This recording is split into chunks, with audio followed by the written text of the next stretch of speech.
Hello everyone, this is Bhavya Rampal, your trainer and guide for cracking all school teaching exams, and I welcome you all once again on this exceptional and revolutionary channel that is Learn to Lead Tutorials.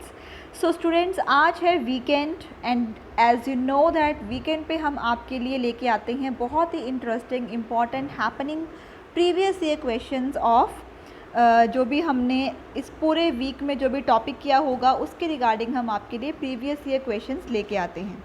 ठीक है, सो इस बार इस week पूरे week में हमने cover किए हैं topic of socialization, topic of assessment of learning, topic of assessment for learning and difference between assessment of learning and assessment for learning. इसका मतलब कि आज की वीडियो में मैं आपके साथ शेयर करने वाली हूँ previous year questions based on socialization process, summative assessment, formative assessment and difference between summative and formative assessment। तो आइए स्टार्ट करते हैं हमारी आज की वीडियो। सबसे पहले मैं आपसे ये कहना चाहूँगी कि अगर आप पहली बार हमारे चैनल पे आए हैं, अगर आप पहली बार हमारा वीडियो देख रहे हैं तो kindly like our video, kindly subscribe our channel और हमारे चैनल को जो है ज़्यादा से ज़्यादा लोगों तक पहुंचाइए सो दैट कि जो मिशन हमने देखा है हम उस मिशन को अकम्प्लिश करें, क्योंकि हम अपने इस चैनल के थ्रू आप सबको प्रोवाइड कर रहे हैं 100% free of cost coaching of all competitive exams like UGC net, CTET, PTET, KVS, NVS and many more. और फ्यूचर में भी हम आपके लिए बहुत सारे न्यू कोर्सेज़ को जो है लॉन्च करने वाले हैं। So keep subscribing, keep liking and keep motivating us. तो आइए स्टार्ट करते हैं हमारे आज के previous year questions based on socialization, assessment of learning and assessment for learning. Okay, सबसे पहला क्वेश्चन अपनी स्क्रीन पे देख सकते हैं, सोशलाइजेशन इज़। अब सोशलाइजेशन जो है वो क्या होता है? ऑप्शन 1 देखते हैं, rapport between the teacher and the taught. ये नहीं है क्योंकि ये रैपर्ट नहीं इस्टेब्लिश करता टीचर में, और टीचर क्या पढ़ा रही है उसमें कोई भी जो रैपर्ट है वो इसमें इंक्लूड नहीं होता है। बी देखिए, process of modernization of society, बिल्कुल भी नहीं। सोशलाइजेशन में कोई भी मॉडर्नाइजेशन का कॉन्सेप्ट नहीं होता है, तो ये ऑप्शन भी नहीं हो सकती। सी ऑप्शन देखिए, अडेप्टेशन ऑफ सोशल नॉर्म्स, बिल्कुल।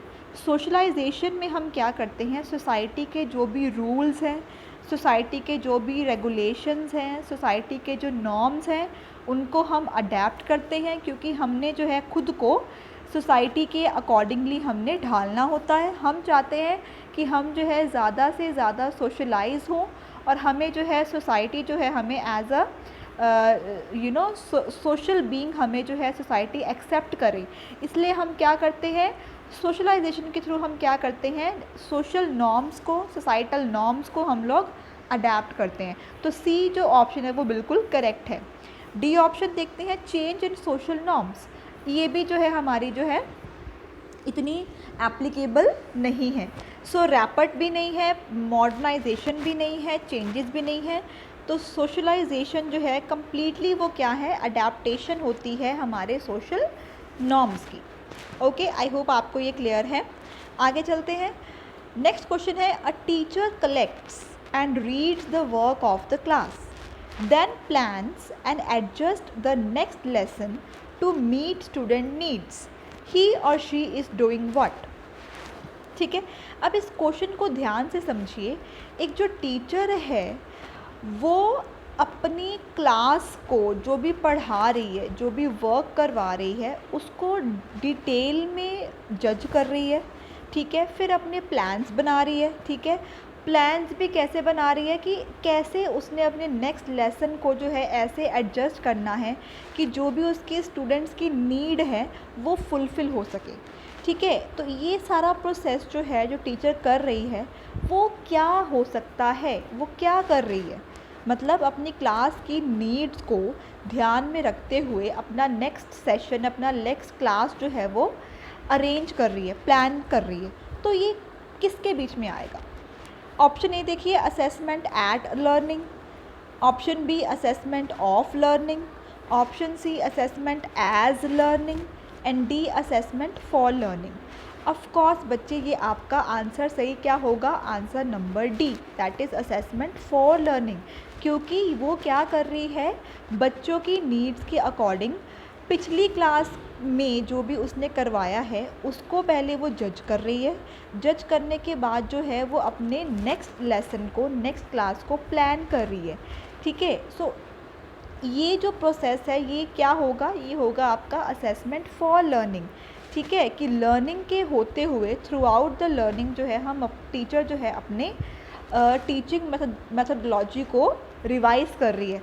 तो ये क्या होगा, इसका सही आंसर क्या होगा, D, that is assessment for learning. Okay, next is sociogram technique is use to study.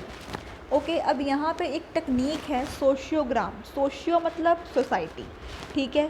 सोशियोग्राम एक टेक्निक है, किसके लिए यूज़ करते हैं हम, किसकी स्टडी करने के लिए यूज़ करते हैं। ऑफ कोर्स ये आपकी सोशियो है, सोसाइटी है, तो इसमें हम क्या इसमें हम किसकी स्टडी करेंगे, ह्यूमन रिलेशंस की स्टडी करेंगे। क्वाइट ऑब्वियस, बहुत ही सिंपल क्वेश्चन है। आपको सोशियोग्राम, ठीक है, सोशियोग्राम वर्ड से ही आपको पता लग रहा है कि ये सोसाइटी के ऊपर बेस्ड कोई वर्ड है, सोशियो, ठीक है। तो ये एक टेक्निक है जिससे हम स्टडी करते हैं ह्यूमन रिलेशंस को, ठीक है। वोकेशनल इंटरेस्ट इसमें नहीं आएगा, प्रोफेशनल कॉम्पिटेंस नहीं आएगा, मोटिवेशन भी कंसेप्ट इसमें नहीं आएगा। तो इस टेक्निक को हम क्या स्टडी करने के लिए यूज़ करते हैं, ह्यूमन रिलेशंस को स्टडी करने के लिए यूज़ करते हैं। Okay, next question is which of the following is a passive agency of socialization. अब पैसिव का मतलब क्या होता है, जो एक्टिव नहीं है, ठीक है। एक्टिव मतलब मोस्ट इम्पॉर्टेंट, पैसिव मतलब कि मतलब उसका जो है हमारे ऊपर इतना डायरेक्ट इन्फ्लुएंस नहीं होता, ठीक है। ओके, सो इनमें से कौन सी ऐसी एजेंसी है सोशलाइजेशन की जो कि पैसिव है, ठीक है। ऑप्शन देखते हैं, public library, health club, family, eco club. अब देखिए, हेल्थ क्लब, फैमिली और इको क्लब जो हैं उसमें जो है सोसाइटी के साथ हमारा डायरेक्ट रिलेशनशिप होता है, ठीक है। फैमिली हमारा एक प्राइमरी एजेंट है जिससे हम जो है सोशलाइजेशन करते हैं, ठीक है। क्लब्स जो हैं उसमें भी हम लोगों से मिलते हैं, डायरेक्ट हमारा लिंक इस्टेब्लिश होता है लोगों के साथ। लेकिन जो हमारा ए ऑप्शन है, पब्लिक लाइब्रेरी, लाइब्रेरी मतलब कि हम वहाँ पे अकेले हैं, ठीक है, लाइब्रेरी में जाके हम लोगों से बातचीत नहीं करते, ठीक है। सो पब्लिक लाइब्रेरी जो है वो एक पैसिव एजेंट है सोशलाइजेशन प्रोसेस का, बिकॉज लाइब्रेरी में एवरीवन इज़ साइलेंट, कोई भी किसी के साथ अलाउ नहीं होता कि हम वहाँ पे किसी के साथ जाके बातचीत कर सकें, बिकॉज लाइब्रेरी में बुक्स होती हैं और हम अगर लाइब्रेरी जाते हैं तो क्या करने के लिए जाते हैं, बुक्स को रीड करने के लिए जाते हैं, बातें करने के लिए नहीं जाते। सो पब्लिक लाइब्रेरी जो है वो हमारा पैसिव एजेंट है सोशलाइजेशन का। Okay, next question, the academic performance of students can be improved if parents are encourage to. अब बच्चे की जो स्कोलिस्टिक परफॉर्मेंस है, स्कोलिस्टिक मतलब उसकी जो एकेडमिक परफॉर्मेंस है वो कैसे इम्प्रूव हो सकती है, पेरेंट्स अगर हम पेरेंट्स को इनकरेज करें। क्या हम पेरेंट्स को कैसे इनकरेज करें? ऑप्शन देखिए, supervise the work of their wards, कि वो अपने वार्ड्स का, अपने बच्चों का जो वर्क है उसको सुपरवाइज करें। Second, arrange for extra tuition, कि बच्चे को जो है एक्स्ट्रा ट्यूशन लगवाएं। C option is remain unconcerned about it, कि वो जो है अपने बच्चे की पढ़ाई के लिए कंसर्न्ड ही ना हो। And D is interact with teacher frequently. Of course D option आपका बिल्कुल सही ऑप्शन है, क्योंकि पेरेंट्स जो हैं अगर वो बच्चे के टीचर्स के साथ फ्रिक्वेंटली इंटरेक्ट करते हैं, अगर पेरेंट्स का टीचर्स के साथ जो है इंटरेक्शन होता रहता है फ्रिक्वेंटली, तो वो जो है अपने बच्चे की एकेडमिक परफॉर्मेंस को इम्प्रूव कर सकते हैं।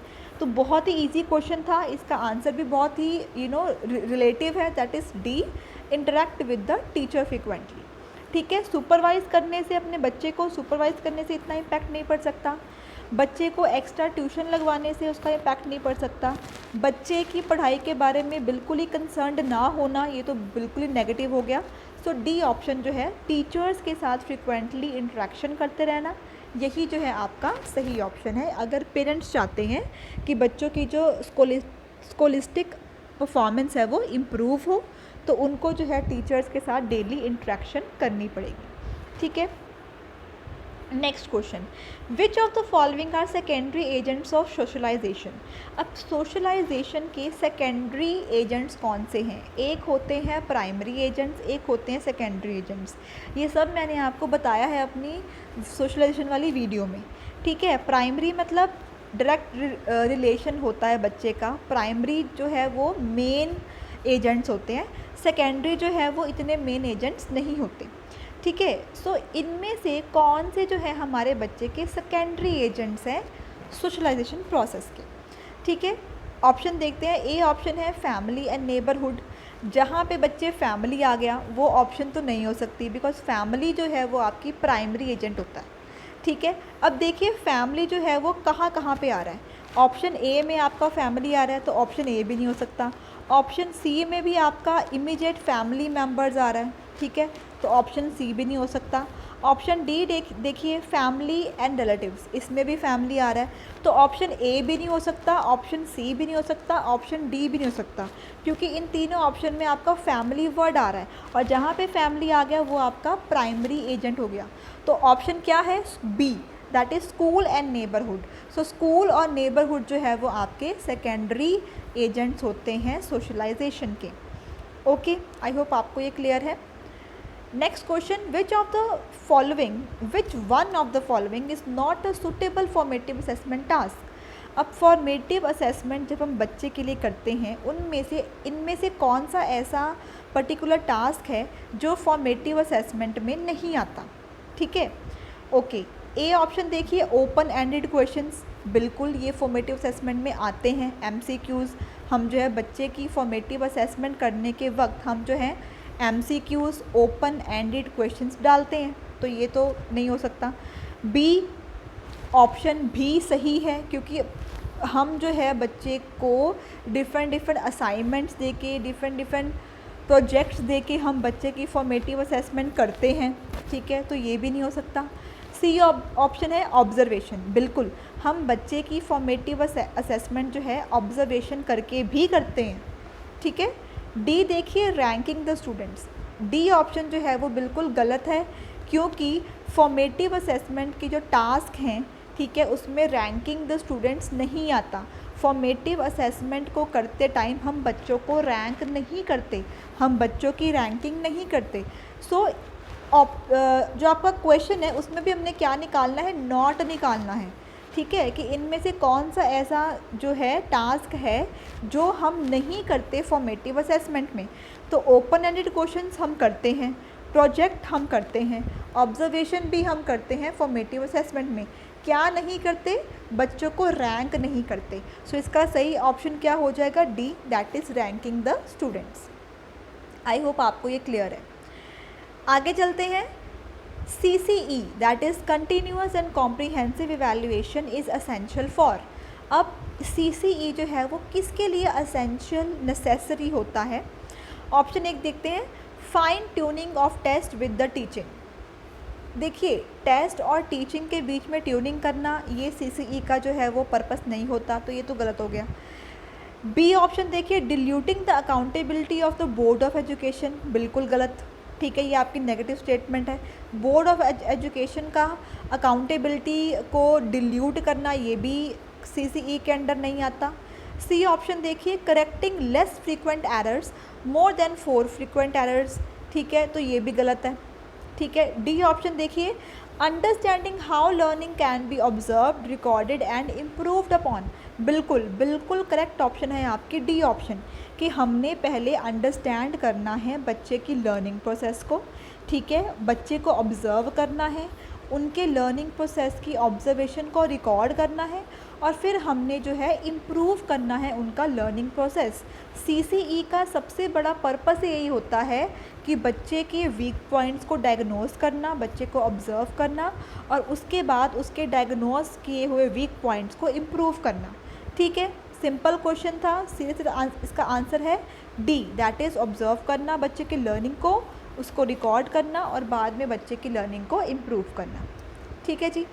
आगे चलते हैं। The assessment of students can be used by teachers in teaching to develop insight to.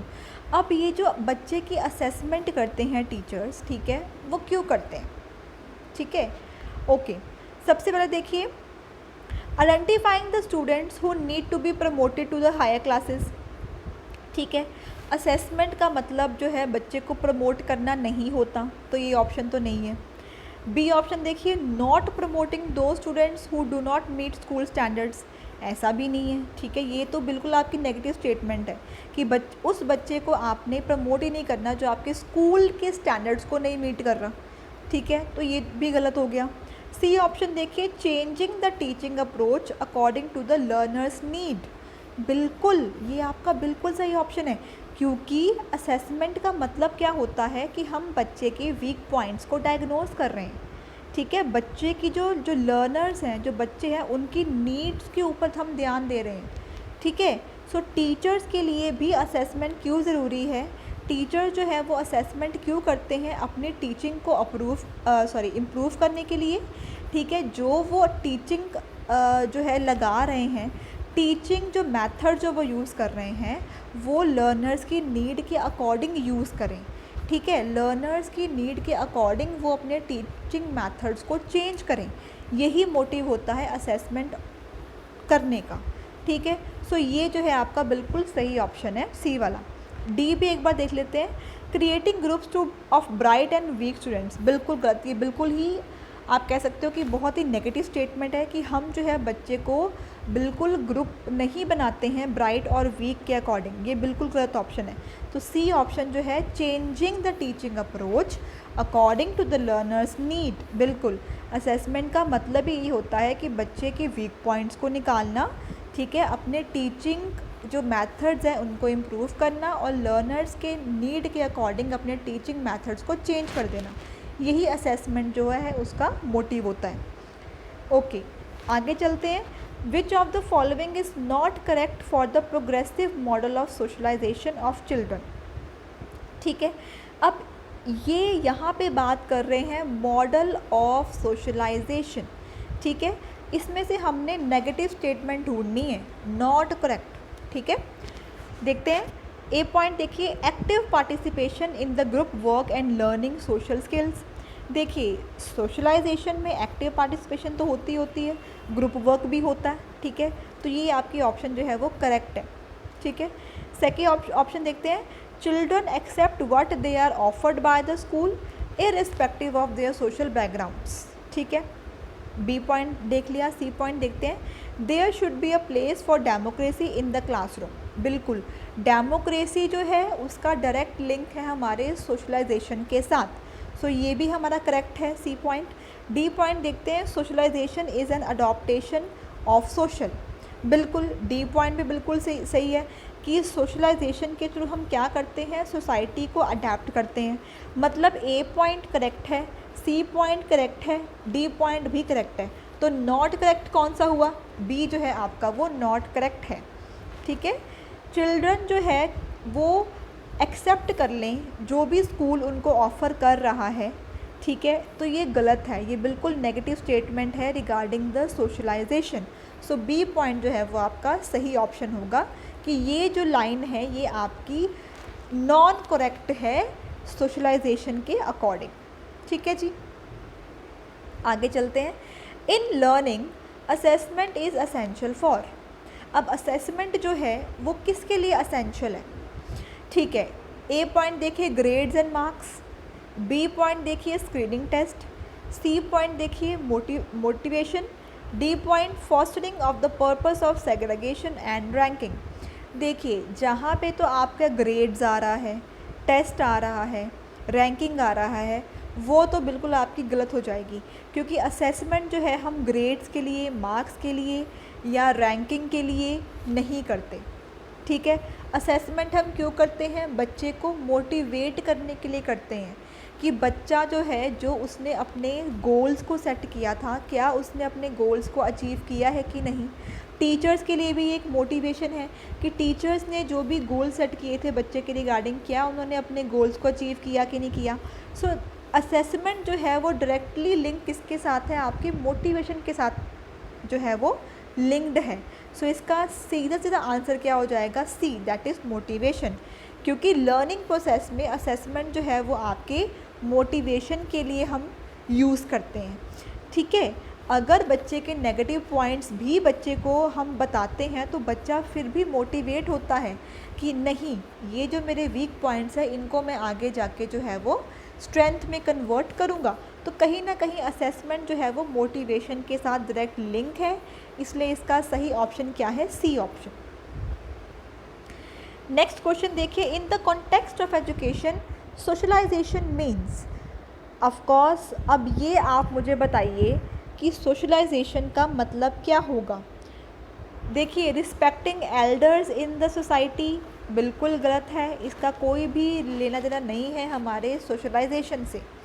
C option देखिए, ऑलवेज फॉलोइंग सोशल नॉर्म्स, ज़रूरी नहीं है कि हम जो है हमेशा सोशल नॉर्म्स को फॉलो करें, ठीक है, कभी कभार हम सोशल नॉर्म्स को फॉलो नहीं भी करते, ठीक है।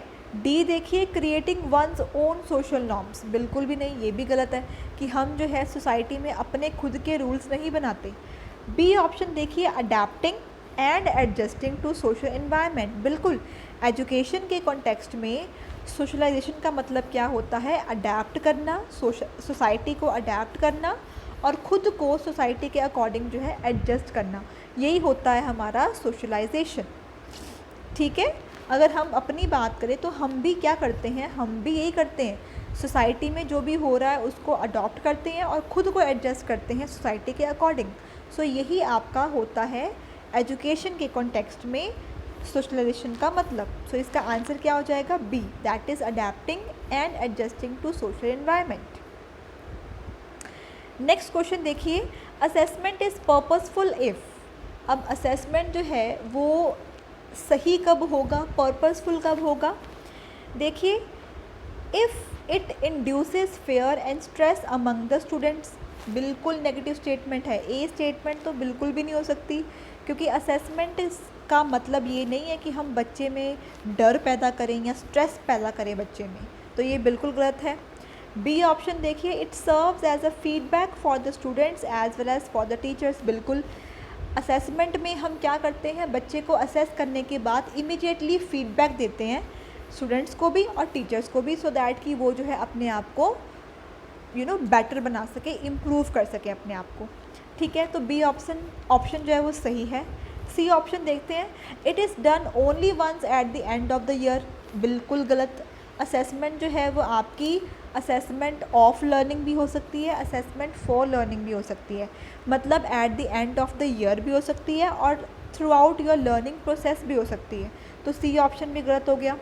डी ऑप्शन देखिए, comparative evaluations are made to differentiate between the students and achievements. देखिए, कंपैरेटिव इवैल्यूएशन जो है वो नहीं होता, असेसमेंट के थ्रू हम बच्चों को आपस में कंपेयर नहीं करते, कंपैरिजन नहीं करते हम लोग, ठीक है। सो डी बी स्टेटमेंट जो है वो आपकी नेगेटिव स्टेटमेंट है, ठीक है। तो सबसे सही एप्रोप्रिएट स्टेटमेंट कौन सी है? बी, कि असेसमेंट जो है वो पर्पसफुल कब होगा? अगर हम जो है असेसमेंट करके बच्चों और टीचर्स को फीडबैक प्रोवाइड कर रहे हैं, तभी असेसमेंट जो है वो पर्पसफुल होगा। और यही मैंने आपको अपनी प्रीवियस वीडियोस में बताया है। अगर आपने मेरी असेसमेंट ऑफ लर्निंग या असेसमेंट फॉर लर्निंग वाली वीडियो देखी होगी तो ये वाले पॉइंट्स उन दोनों में आए हैं, फीडबैक वाले पॉइंट्स, ठीक है। सो बी ऑप्शन जो है वो आपका बिल्कुल एप्रोप्रिएट है, करेक्ट ऑप्शन है। ओके, सो ओके, एक हमारा लास्ट क्वेश्चन जो है वो बचा हुआ है, देखते हैं। स्कूल बेस्ड असेसमेंट क्या होती है? स्कूल बेस्ड असेसमेंट मतलब यहाँ पे जो है वो स्कूल जो है आपकी असेसमेंट कर रहा है, ठीक है। यहाँ पे बोर्ड वगैरह कुछ नहीं है, यहाँ पे बस स्कूल आपका जो है असेस कर रहा है आपको। देखिए ए ऑप्शन देखिए, dilutes accountability of boards of education. देखिए, स्कूल बेस्ड असेसमेंट में बोर्ड्स ऑफ एजुकेशन का तो कोई रोल ही नहीं आएगा, क्योंकि यहाँ पे स्कूल जो है वो खुद ही बच्चे की असेसमेंट कर रहा है, तो बोर्ड ऑफ एजुकेशन तो स्कूल में नहीं आएंगे, तो ये ऑप्शन गलत हो जाएगी। बी देखिए, hinders achieving universal national standards. देखिए, इसमें भी जो बी ऑप्शन है वो इतनी अप्रोप्रिएट नहीं लग रही है, ठीक है, कि हम नेशनल स्टैंडर्ड्स को हिंडर कर रहे हैं, ठीक है। स्कूल्स जो हैं उनको नेशनल स्टैंडर्ड्स को मेंटेन करना पड़ता है, तो ये भी ऑप्शन गलत हो जाएगी। ओके, सी ऑप्शन देखते हैं, helps all students learn more through diagnosis. बिल्कुल, स्कूल बेस्ड असेसमेंट हम क्यों करते हैं? ताकि बच्चों को हम हेल्प कर सकें, ठीक है, बच्चों के जो वीक पॉइंट्स हैं उनको डायग्नोज कर सकें, बच्चों के लर्निंग प्रोसेस को अच्छा कर सकें उनके वीक पॉइंट्स को डायग्नोज करके, ठीक है। तो सी जो ऑप्शन है वो आपकी बिल्कुल करेक्ट ऑप्शन है। स्कूल बेस्ड असेसमेंट जो है वो बच्चों को हेल्प करती है उनके वीक पॉइंट्स को डायग्नोज करने में, ठीक है। सो डी ऑप्शन जो है वो भी एक बार देख लेते हैं। Make students and teachers non serious and casual, बिल्कुल गलत है, ठीक है। अगर ये तो बिल्कुल आपकी नेगेटिव स्टेटमेंट होगी कि बच्चों को भी टीचर्स को भी नॉन सीरियस कर देते हैं, तो ये बिल्कुल गलत है। तो आपकी जो बिल्कुल करेक्ट ऑप्शन है वो है सी, कि स्कूल बेस्ड असेसमेंट से हम क्या करते हैं, बच्चों को हेल्प करते हैं कि वो लर्न करें डायग्नोसिस के थ्रू, ठीक है। यहाँ पे डायग्नोसिस टीचिंग होती है और रेमेडियल टीचिंग होती है, ठीक है जी। So thank you so much students, I hope आपको मेरी आज की वीडियो बहुत पसंद आई होगी। आई होप कि अब आपको क्लैरिटी हो गई होगी कि सोशलाइजेशन प्रोसेस में से और सीसीई और समेटिव एंड फॉर्मेटिव असेसमेंट में से कैसे कैसे क्वेश्चंस आ सकते हैं। फिर भी अगर आपके माइंड में कोई भी क्वेरी है, कोई भी क्वेश्चन है, डाउट है, तो आप कमेंट बॉक्स में कमेंट कर सकते हैं। और ज़्यादा से ज़्यादा बच्चे हमारे वीडियोस को आप लाइक कीजिए, इसको शेयर कीजिए और मैक्सिमम लोगों तक पहुंचाइए, सो दैट कि हम जो है आपको और भी अच्छा कंटेंट ला सकें, आपको अच्छे से पढ़ा सकें और आपका जो एक मोटिव है अपने कम्पेटिटिव एग्ज़ाम्स को सक्सेस करना, वो हम उसमें आपकी हेल्प कर सकें। So thank you so much students, this is Bhavya Rampal saying good bye.